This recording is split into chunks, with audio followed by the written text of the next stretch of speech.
Hey everybody, welcome back to the channel. I've been away for about a month, just relaxing and enjoying the summer weather, and I'm ready to get back in action.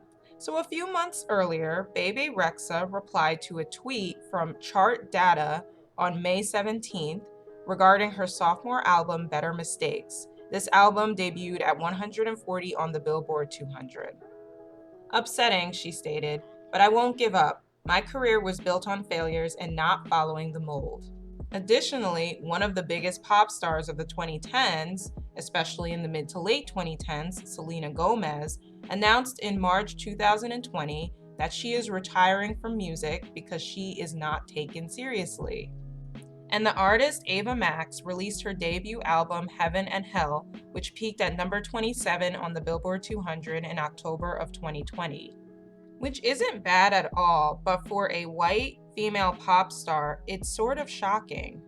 In fact, Megan Thee Stallion's album Good News peaked at number 2 on the Billboard 200 in November of 2020. Are we starting to see a pattern here?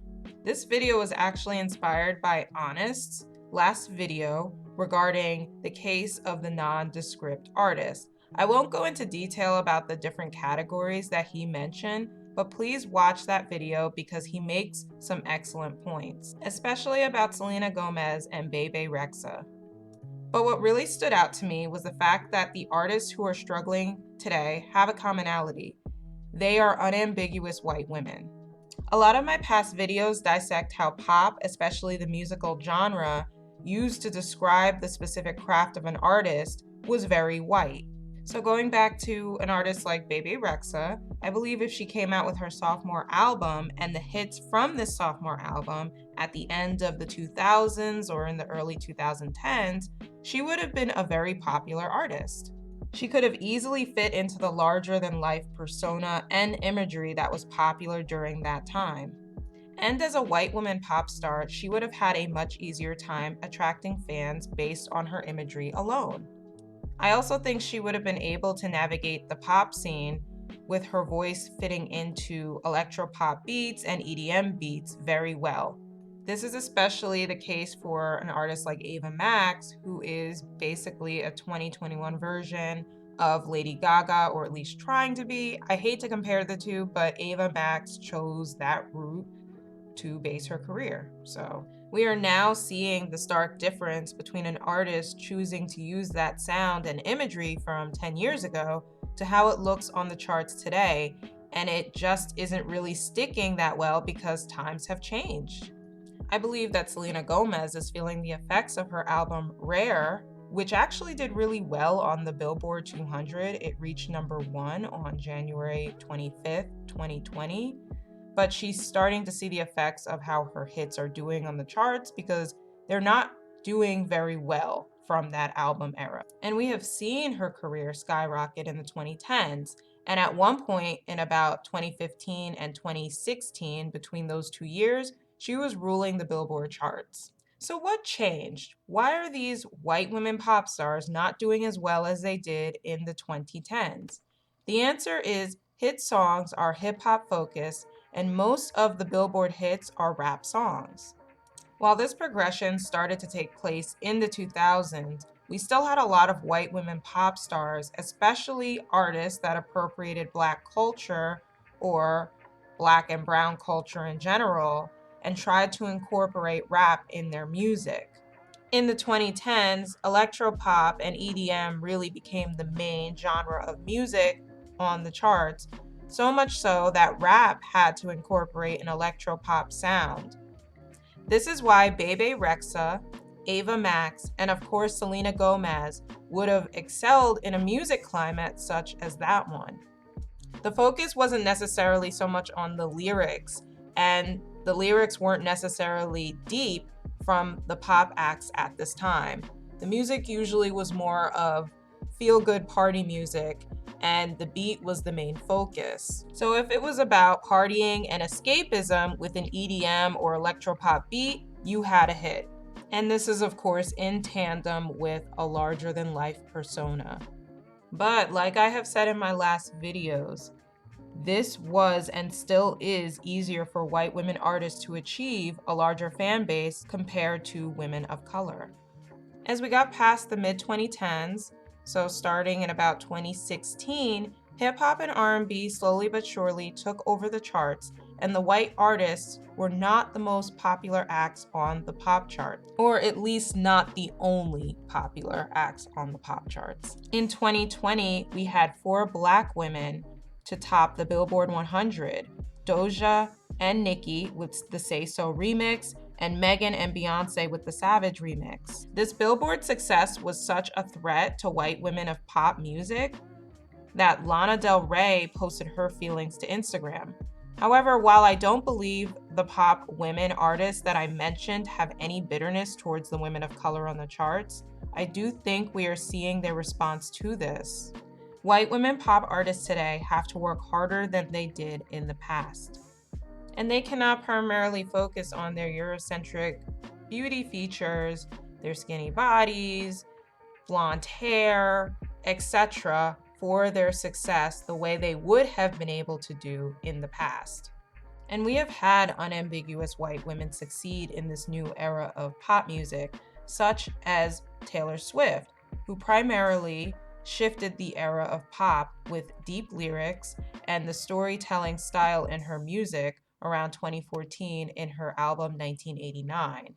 Billie Eilish had also adopted that deep style of writing and an edgy style, and yes, she did appropriate Black culture to a degree with her style, but again, she followed the depth of storytelling and relatability in her writing. Lorde is also an artist that is doing relatively well today, and many have credited her as the artist who really changed the landscape of pop music, where we started to have less party music and more deep lyrics with a dark tone.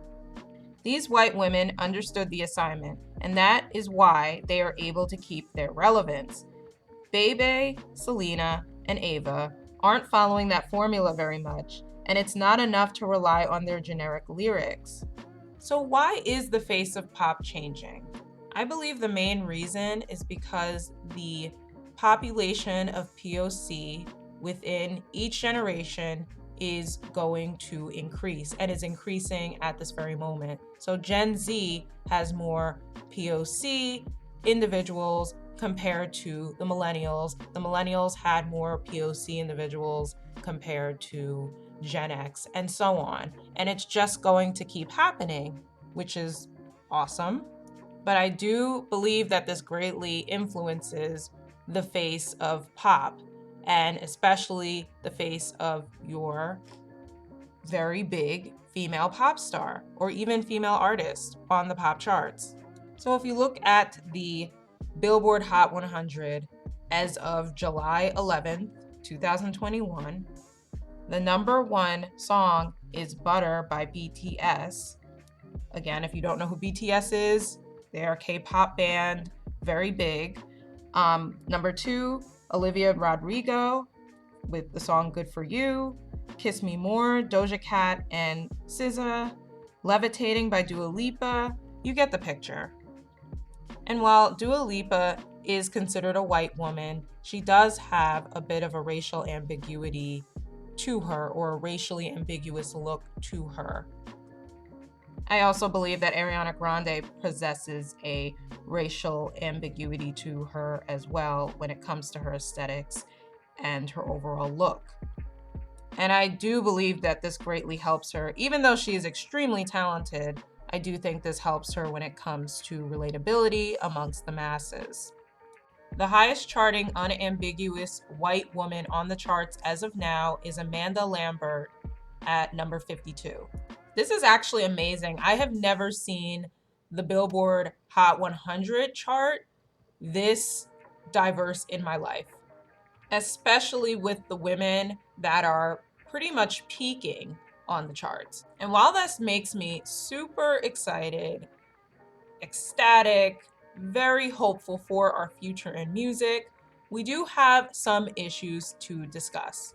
I do feel that we are going to have more white women artists get into R&B and even hip hop, and also they may take on a more racially ambiguous look when it comes to their aesthetic. So they might do some type of blackfishing.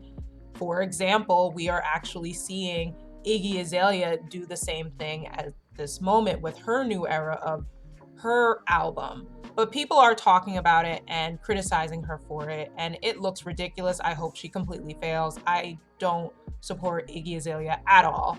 We've also seen Justin Bieber transform himself into what he believes to be an R&B singer. But I do believe we are going to see a lot more issues regarding colorism when it comes to the musicians that are in the forefront, especially the female musicians and pop, especially pop musicians that will be in the forefront as well. I recently listened to a great podcast episode from Tea with Queen and Jay. Please listen and subscribe to them if you are not subscribed to them already. They discussed the musical movie The Heights, which was released on HBO Max about a month or two ago. And while this film portrayed Latina or the Latinx individuals in The Heights, the individuals in the movie were very light-skinned, some white passing, and they had very few Black Latinx people in the film. And this was especially true for the women in the film. I also believe that Gen Z POC have definitely driven the popularity of music via TikTok. This is especially true for Black youths. A lot of the new dances are based on the latest hit songs from certain rappers. So if Megan Thee Stallion releases a new song, everyone's going to try to create a dance for that. If Doja Cat creates a new song, there might be a dance for that too. And that helps drive the popularity of these songs that have been created by Black and brown artists. So just going back to the artists that I have mentioned, such as Baby Rexha, Ava Max, Selena Gomez, I think these women are incredibly talented.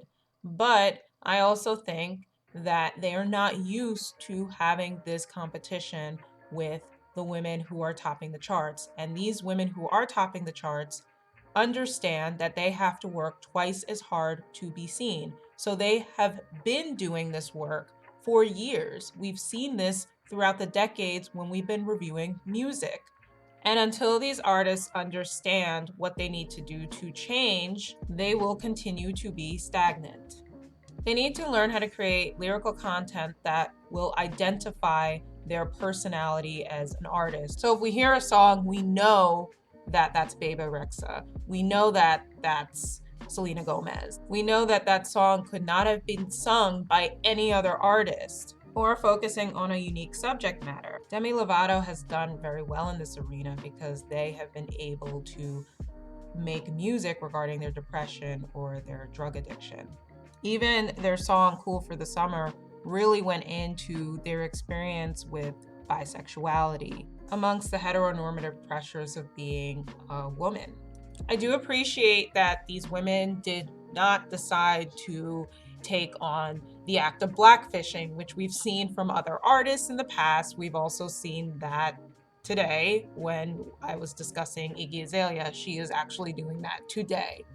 And as much as I love Ariana Grande, she does take on this racial ambiguity that she did not have when she originally started her music career. So anyway, that's all I have for you today. Please make sure you like, share, and subscribe to this channel, and comment below on your thoughts. What do you think about this whole observation? And what do you think we will start to be seeing in the future? Anyway, stay well. Thanks. Take care. Bye.